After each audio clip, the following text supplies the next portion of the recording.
Good afternoon. Mark McManus, General President, United Association, and I have the honor and the pleasure to have a little bit of a conversation with the United States Secretary of Transportation for the Biden administration, the Honorable Pete Buttigieg. Pete, nice to see you. Same here. Good being with you. First and foremost question jumps off the table because it's been administration after administration after administration. Both Democrats and Republicans talked about the need for infrastructure. America knows they need infrastructure. It's the quality of life for people besides the job and the economic opportunities for infrastructure. The last president, the last administration said they were going to have it every week, never delivered the goods. And for a little history lesson, they had three branches. They had the Speaker Ryan and Senator McConnell and couldn't get it delivered. Why do you think that this administration could get it, could be precise on how they got it, and also to be able to get it in a bipartisan manner? Yeah.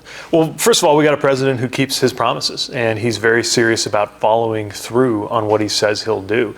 I remember all too well what it was like when the previous administration said we were going to get a big infrastructure package. To be honest, I believed them because I was mayor of a city that really wanted that kind of thing to happen, and it just didn't happen. And what we saw happen in our first year, and really took our whole first year as an administration to do this, was just such a groundswell of support, including from unions, trades. UA was certainly a big part of that, saying, hey, America needs this. And we did get a good number of Republicans crossing the aisle, working with Democrats, working with President Biden to get this done. It came to $1.2 trillion because that's what it's going to take just to change the direction of infrastructure in this country. And what's most exciting to us about it is even before you get the finished product, even before you're driving over that new bridge or going through that new tunnel or benefiting from those new pipes that are laid, there's already a benefit in terms of the economic lift that comes from the good paying jobs doing the work to improve it, which is another reason why we all fought so hard to get this done. Sure. And then the nuts and bolts within it seem to be targeted, in my opinion, exactly in the right directions. It's not only fixing what we've had in this country, it's looking to the future, because America always needs to look to the future. You speak about that. The president speaks about the future. We're not going backwards in this country. Anytime you go backwards, it's a recipe for failure. So not only are we fixing what we have, but we're maybe speak about the things in that infrastructure package that are even going forward looking. Yeah, absolutely. Look, ironically, the most inspiring thing about America's past is the moments when American leaders and American communities set their sights on the future. That's how we got to be the greatest country on earth, and that's what it's going to take moving forward.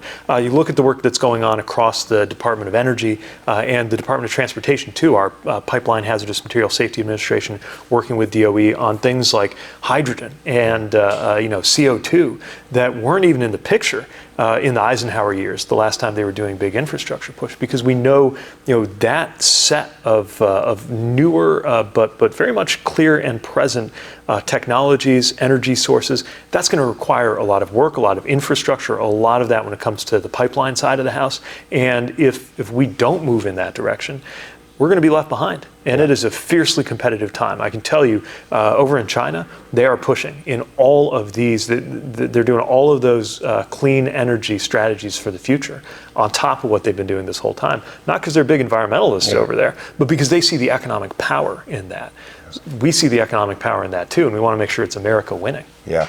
The extra bonus, in my opinion, on infrastructure as well is the quality of life. Yeah. If you're building a new bridge for all the trades, and thank God we got the good labor protections, the best union president we've had since FDR, or maybe ever, and maybe there's not a carpenter on a bridge, or maybe there's not a plumber on the bridge, but the quality of life of that bridge as they're commuting and their families are commuting to a job site, a long, hard job site, and they're driving 45 minutes around this bridge that's been stuck there for half a century or 20 years. It's the quality of life, and the quality of life for their families, trying to get their son or their daughter to a ball game or whatever it is. So that is the extra bonus of infrastructure. The airports, we all travel. America's traveling. It's a wonderful thing. The airports are moving in different ways, but what's more frustrating than getting stuck, in an antiquated, airport? And we see the benefits of it already spurring out through those communities as well, too. Absolutely. The airports piece is already beginning to bring real benefits. Same thing with just good old-fashioned roads and bridges and making them better.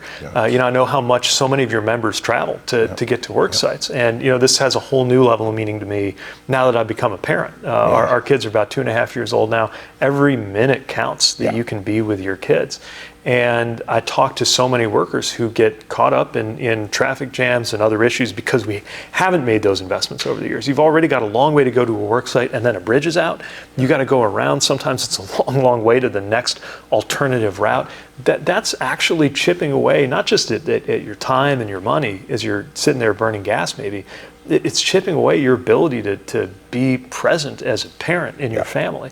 So this really does go to things that are a lot deeper and I think closer to our heart than just the infrastructure alone. It's what kind of lives we're leading across America. Yeah, and as a parent of 3 as well, and quite a bit older at this point, in the young 20s, every minute does count with your child, but with a 2.5-year-old stuck in traffic, those minutes are less precious than other minutes. So, we do need to have the quality minutes as well of where we're going.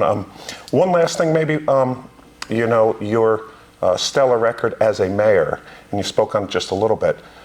You see all the municipalities, you see all the other layers of government underneath the federal government. What do you think the infrastructure really does? I mean, you said that you believe the previous administration, and I think you broke all America's hearts on that promise more than anybody across bipartisan nature, because infrastructure should be a bipartisan thing. But what do you think the ripple effects, putting your ex-mayor hat on, or the mayors currently today, are thinking about all of this? I know what it's like to be a mayor knocking on the door of the Department of Transportation that I now lead, trying to get results. And I know that we have a responsibility to make things more user-friendly and straightforward. One area where I actually think a lot of Republicans and Democrats can agree is that sometimes we get in our own way with some of the red tape and some of the process. And it's one thing if you're a big city and you've got an entire federal relations staff on payroll or on retainer. It's another if you're some of the towns we've been working with, especially on the natural gas pipeline grant program we've been running. A lot of those are the kinds of towns where the mayor might also have a day job, and these applications are being put together by community leaders who wear many hats. That's how it is in so many parts of rural America. Yeah. We got to make sure that we are being more responsive to them, and we've simplified and helped with some of these processes, all the way down to just having the paperwork be simpler, making sure that environmental process goes a little more quickly so stuff can actually get done, because these communities can't wait. And one thing about I think every mayor I know is they're impatient. They're impatient on behalf of their community to get stuff done. That's what we're about in this administration, actually getting stuff done. Yeah. And a great big thank you for the labor provisions, putting a level playing field on people making a decent wage, whether it's safety or the right pay that needs to be done there. And this administration is just fantastic on all the different programs, whether it's even CHIPS rolling out the grant processes that things are going to be done with union labor. It's terrific. But the bonus, and sometimes our members, directly to the UA members, don't understand that we have UA members sitting at the highest level of committees to help the different secretaries in their sectors. So maybe if you'd like to speak on the UA members right at the table with you, which helps. That's right. Part of how we're walking the walk as the most pro-union administration in my lifetime is to make sure that unions are at the table as these decisions are being made. So there are a number of committees and processes, some of which, if they had representation from the sector, it was much more likely to be a CEO than any kind of union leader. But right now we've got UA experts who are in there helping to make sure the policies work. Make sure that they work, period, make sure that they're safe, but also make sure that they work for the workers who are going to have the most at stake in getting them right. And I got to say, whether we're talking about PLAs, whether we're talking about Davis-Bacon, whether we're talking about safety standards, this is not a favor. This is the right thing to do, and it's also the right way to get these projects done. We know that the kind of skills and the kind of safety and the kind of expertise that consulting with unions brings as we're designing these policies and working with unions brings when we're actually getting the projects done, it also means the projects will go better. Yeah, that just does my heart warm.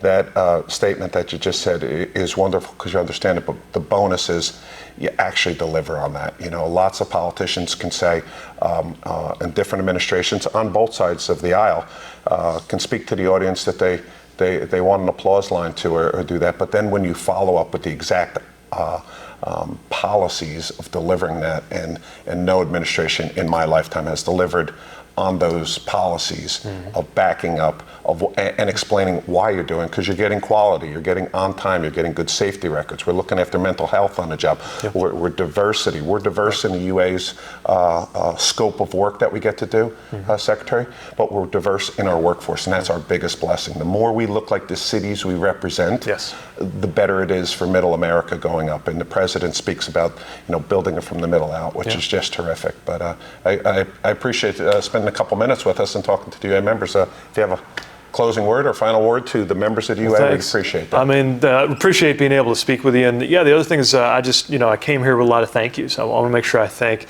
UA leadership and UA membership. First of all, for the work that you all do every day that people count on, whether they realize it or not. As a matter of fact, part of the idea is people don't have to think about their reliance on this infrastructure, but you worry about that so other people don't have to. So thank you for that. Thank you for helping us get this infrastructure bill done, because the voice of the UA really helped make the case. And most of all, thank you in advance, because we're going to be turning to you to train and equip and deploy the skilled, safe workforce that's going to get these jobs done across the country. That's no small task, but I know that America is up to it because I know what your members are made of. Thanks. Thanks again. Thank you. Appreciate it.